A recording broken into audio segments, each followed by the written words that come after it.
So what do you think, or do you feel like people sometimes just like overlook your leadership specifically and your impact on the team from like a chemistry standpoint, because there's just so many narratives? So like, do you think people are overlooking that? She made the All-W first team. I don't think anyone's overlooking what Kelsey Mitchell did this year. I'm not gonna lie. I don't think anyone is. Okay, this is wild. Kelsey Mitchell just went on Sue Bird's podcast and basically confirmed what everyone's been whispering about for months. And get this, she didn't just talk about playing alongside Caitlin Clark. She revealed that she actually had to sit down with the Fever organization because things weren't working the way they were supposed to. But here's the real shocker. What she said about Caitlin herself, that's where things get messy. Because when you really listen to her words, you start to realize there's a massive problem brewing in Indiana that nobody wants to talk about. And by the end of this video, you'll understand exactly why this could either make or break the entire franchise. There's just so many narratives. So like, do you think people are overlooking that? I think that in a short, yeah. I think naturally, yes, because of the society, the social media, and how bad, people take to social media and abuse it in the wrong realm of light. And so I think that's one part of it. But I also think that it was an adjustment period. And I talked to, the Fever organization about this. It's like, I think it was an adjustment period that, we all should have adjusted to throughout the course of the organization. Did you catch that? Role playing that had to be situated. That's corporate speak for, we had no idea what we were doing. The Fever knew for 5 months they were getting the biggest star in women's basketball history, and they still weren't ready. Think about that. After half a year of preparation, Kelsey's sitting there admitting that players, coaches, and even trainers had to scramble to figure out everyone's role once Caitlin actually arrived. But here's what almost everyone is missing. Kelsey isn't just talking about logistical issues. She's hinting at something much deeper, a cultural and leadership disconnect inside the team. And when you hear what she says next, the real tension starts to show. That, we all should have adjusted to throughout the course of the organization. That actually sounds like she said she had to talk to the organization about it. So I would say, like, they did not prepare for Caitlin Clark. From an organizational level, they didn't prepare for Caitlin Clark. They knew they were getting Caitlin Clark for literally 5 months before a draft. She never was bigger than a program. Most people heard that and thought it was a compliment, but let's break down what that really means. When someone says a superstar wasn't trying to be bigger than the program, what they're actually saying is that player didn't take over the way they should have. Think about it, every great dynasty in basketball history had a leader who owned their team's identity. Jordan didn't hesitate to be bigger than the Bulls. LeBron took full command in Miami. Kobe demanded that the Lakers be built around him. That's not arrogance, that's leadership. And what Kelsey just exposed is that Caitlin Clark came in trying to fit into their system, instead of making the system fit around her. It sounds humble, sure, but that humility might actually be the problem. Because if your generational superstar is trying to blend in, who's really leading the team? Basically saying Caitlin was soft.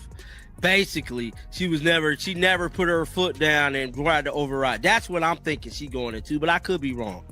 It wasn't, I don't know how to explain that. You know what I'm trying to say though? Yeah, no, I know what you're trying to say. It's like, she knows who she is. She comes in, she's gonna obviously do her part because that's what being a professional athlete is. But with the understanding of fitting into a team, making sure we fit, making sure we have chemistry. So it's never bigger than like the group it's like itself. She wasn't trying to be bigger than everybody. Like within our locker room, she wasn't trying to be big. She should have been, bruh. She should have been. Bigger than anyone else. And Hold up, did she really just call Caitlin Clark soft? Because that's exactly what just happened when Kelsey said she wasn't trying to be bigger than everybody. That's not praise when you're talking about a generational talent. That's criticism disguised as respect. You can hear it in her tone. Kelsey keeps emphasizing how Caitlin fit into the team and understood chemistry. Translation, she didn't demand the ball. She didn't force the offense to run through her. She played nice, instead of taking control. But here's where it gets ironic. Once Caitlin did start taking charge, everything changed. After the Olympic break, when Caitlin and Kelsey finally clicked, they were unstoppable. The Fever were dropping 100-plus points a night. Kelsey was putting up 24, and Caitlin was averaging 20 points with 12 assists. For a stretch, they looked like the best backcourt in WNBA history.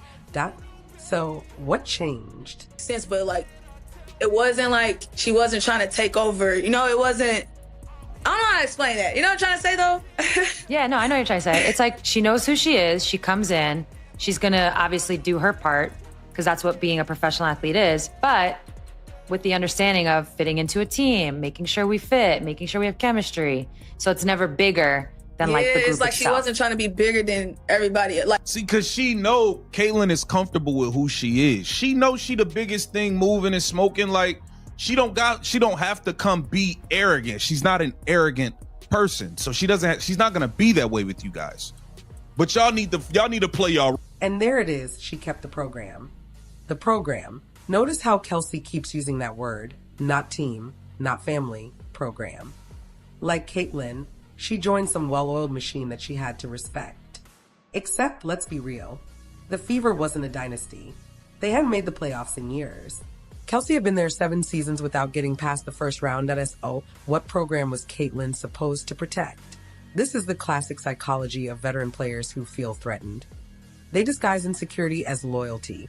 They call humility a virtue. But what they really mean is know your place. And Caitlin, being the ultimate team player, actually listened. She deferred. She facilitated. She made everyone around her better instead of demanding they elevate her. But that's exactly what's backfiring now, because this humility has created a massive imbalance in the locker room. And that's the elephant in the room tearing this partnership apart before it even reaches its potential. I don't know if that makes sense, but like. No, it very much makes sense. And you know what? Like, she wasn't even asked about Caitlin Clark. And like, there's no matter what, I mean this when I say this. No matter what happens, even if I don't think Kelsey Mitchell wants to leave. It's going to take, these two have had 10 games together in a system where they were able to run, both of them were able to play, and they were both healthy. They have had 10. See what just happened there? Kelsey praised Caitlin for maintaining passion when she wasn't playing or was dealing with injuries. But think about why that needed to be said. The subtext is brutal. Caitlin had to prove she could stay engaged even when she wasn't the focal point, even when the offense ignored her. Even when Kelsey was jacking up contested long twos instead of passing, and Caitlin passed that test, Kelsey respects that. But here's what's quietly destroying the Fever from the inside. When Stephanie White took over, she immediately said Kelsey Mitchell was her #1 priority, not Caitlin Clark. The generational player who revived the league, sells out every arena, and brings millions of new fans. She chose the veteran who's been good, but never great. And that single decision has created a fracture, one that's now threatening to blow up the entire franchise from within. Her power too much, and you got to respect that. But now we have gotten to a point, truthfully, Kelsey, and I rock with Kelsey. Kelsey's a killer. You know what I mean? Obviously, we got a little crazy with Kelsey because there was a certain point in time, beginning of the season last year, she wasn't passing, but post-Olympic break, she was great. We got on her once her sister started making comments online and doing all that. She was doing too much. You got her under control. Cool. But I think now we are at a point where Caitlin does need to start doing some of the things you said she don't do, like asserting her power. She needs to start taking. You're like my little sister. Did you feel that shift? That's not just affection. That's hierarchy.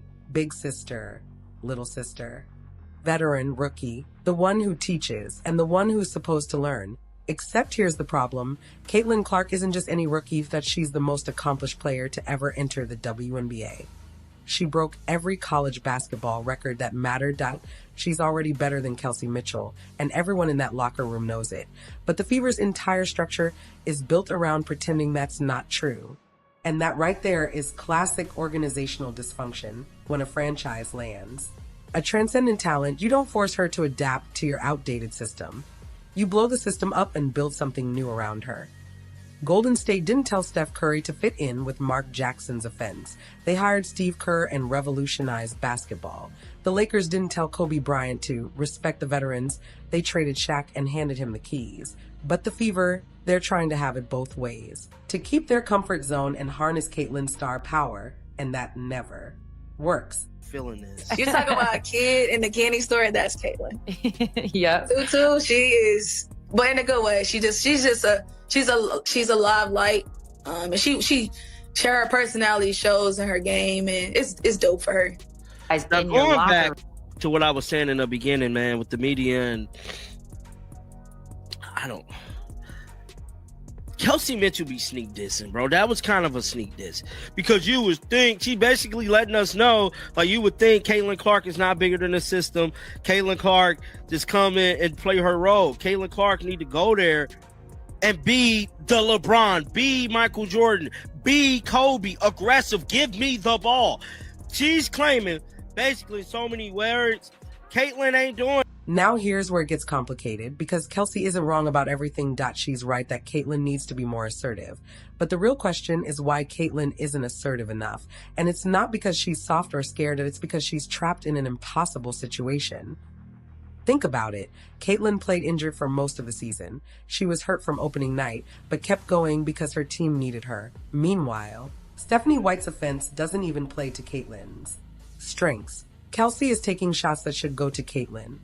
The entire system is built to make Kelsey comfortable instead of making Caitlyn unstoppable. When Caitlyn tries to take control, she's labeled selfish. When she steps back and plays the good teammate, she's called soft. That it's a no-win scenario. One designed to protect everyone's ego except the person who actually matters. because she likes to talk about She plays a basketball lot. and kind of troll a little Oh, bit. my Yeah, goodness. exactly. You're talking about a kid in the candy store? That's Caitlyn. Yep. Tutu, she is, but in a good way. She's a live light. And she her personality shows in her game, and it's dope for her. And that's one of the things you can see. These two players, no matter what you think about them, and look, I will question the fit. I'm going to question the fit. I'm going to question the way the system that Stephanie White's. And get this, even Kelsey's defenders are starting to admit the fit doesn't work. We can all have our opinions. We can all make our predictions. Translation: nobody actually knows if this partnership can last that they're hoping. They're guessing. They're crossing their fingers that chemistry magically appears. But hope isn't a strategy. Here's the uncomfortable truth. Kelsey Mitchell is a great player, but she doesn't complement Caitlin Clark's game. She's an isolation scorer who needs the ball in her hands. Caitlin is a transcendent playmaker who elevates everyone when she controls the offense. Yes, those styles can coexist. We saw flashes of brilliance post-Olympic break, but when the pressure hits, when it's win or go home time, one of them has to lead. And Stephanie White already made her choice. She chose Kelsey, which means Caitlin Clark, the best player on the team and arguably the face of women's basketball, is being forced to play like someone she's not. The best player who isn't allowed to play like the best player. Power right then and there. No question about it. She gave us her best when she was in the locker room. Yeah, the time I've spent with Caitlin, she definitely has oh, you're like my little sister. Yes. Because she likes to talk about She plays a basketball lot. and kind of troll a little Oh, bit. my Yeah, goodness. exactly. You're talking about a kid in the candy store? That's Caitlyn. Yep. Tutu, she is, but in a good way. She's a live light. And she her personality shows in her game, and it's dope for her. So you see Kelsey Mitchell She should have been bigger than everybody. Finally, someone said it out loud, because that's the core issue tearing apart the Indiana Fever's potential from the inside. Caitlin Clark should walk into that locker room knowing she is the franchise. She should demand the ball in crunch time. She should look Stephanie White dead in the eye and say, build the offense around my strengths, not around Kelsey's comfort zone. But she doesn't. And the organization enables that passivity because it's easier than confronting the veterans. This is the kind of moment that defines careers. Michael Jordan had to push out friends to win championships. LeBron James had to leave Cleveland to reach his full potential. Kobe Bryant had to become the villain before he became a legend. Every superstar reaches a crossroads. The moment they must choose between being liked and being great. And Caitlin Clark is standing right there now. The question is, does she have the ruthlessness it takes to make the right choice? Season. And they're hovering around 500. Then you can start to question things. if they're hovering around 500 coming into the All-Star break, I know they were this year as well, but then you can start to question things. You can see, we can talk about the coaches, we can talk about the fit, we can talk about personnel. But for now, I think Kelsey Mitchell would be dumb not to give it another year. She'd be dumb. She's going to get cored, so it's a 1-year deal anyway. And here's what makes this whole thing explosive. Kelsey Mitchell isn't going anywhere. She just signed a 1-year deal, betting on herself to prove she can be the number one option. Stephanie White has doubled down, making it clear the offense revolves around her. The organization has chosen sides that S.O. Caitlin Clark really only has 3 options. Option 1, keep being the ultimate team player, defer to Kelsey. Keep fitting into a system that doesn't unleash her potential. Hope that somehow things just click. That's the safe path. The one that leads to a good career but never greatness. Option 2, demand change. Tell ownership the truth that Stephanie White's system isn't working. Insist that the offense runs through her, even if it means being labeled selfish or difficult. That's the dangerous path. The one that either builds a dynasty or gets her shipped out. Option 3, leave. Force a trade that goes somewhere that actually understands what they have. Find a franchise that builds around her, instead of asking her to shrink to fit in.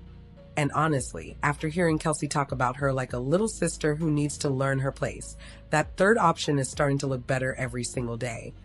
But here's what everyone's missing in all this talk about fit, systems, and egos. This isn't just about basketball, it's about respect. Caitlin isn't getting it, not from Stephanie White, who publicly said Kelsey is the priority, not from the organization, who had 5 months to prepare and still dropped the ball, not even from Kelsey Mitchell, who frames Caitlin's team-first mindset as immaturity instead of sacrifice.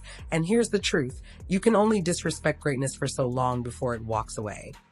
The WNBA has spent decades praying for a player like Caitlin Clark, someone who fills arenas, brings national attention, and makes casual fans care.